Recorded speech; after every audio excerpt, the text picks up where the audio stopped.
They called him the Arrow, a man who chose to wound his own heart so that his people might survive.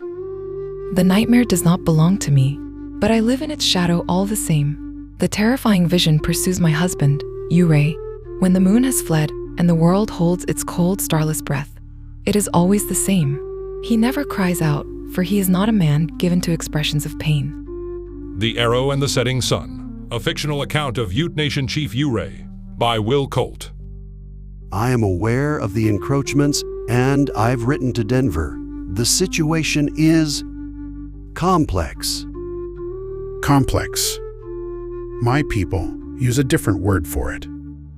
Pikavit, a thing that presses in from all sides until it crushes what is within. The treaty was not complex when Commissioner Hunt and his men wrote their names on the paper. The boundary was not complex when they drew the lines on the map. What is complex is that line is inconvenient now that the mountains have shown their gold. Chief Ouray, I will send word to Denver.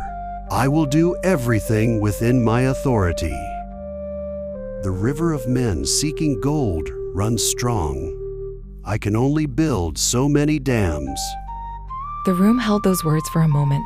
Outside, the wind moved through the cottonwoods along the river, and their last leaves shook loose and fell, golden and weightless, surrendering themselves to the current of air and time, as all things surrender in the end. Selected among the top 15 books in the Historical Biography Fiction category of the Historical Novel Society's First Chapters competition. The Arrow and the Setting Sun. Chief Ouray of the Tabahuache Ute was a leader unlike any other. Brilliant, multilingual, and possessed of a quiet authority that commanded respect from warriors and diplomats alike. He navigated the impossible terrain between two worlds as white expansion swept across Colorado. Traitor. The words split the silence like an axe through dry wood. It rang off the frozen river and echoed against the valley walls and came back to us doubled, as though the mountains themselves had taken up the accusation. Shango go. You have surrendered our brothers. Surrendered our honor, the honor of the Nuchiu, the Tabahuache. This is not peace. It is surrender. You trade our blood for the white man's approval and call it wisdom.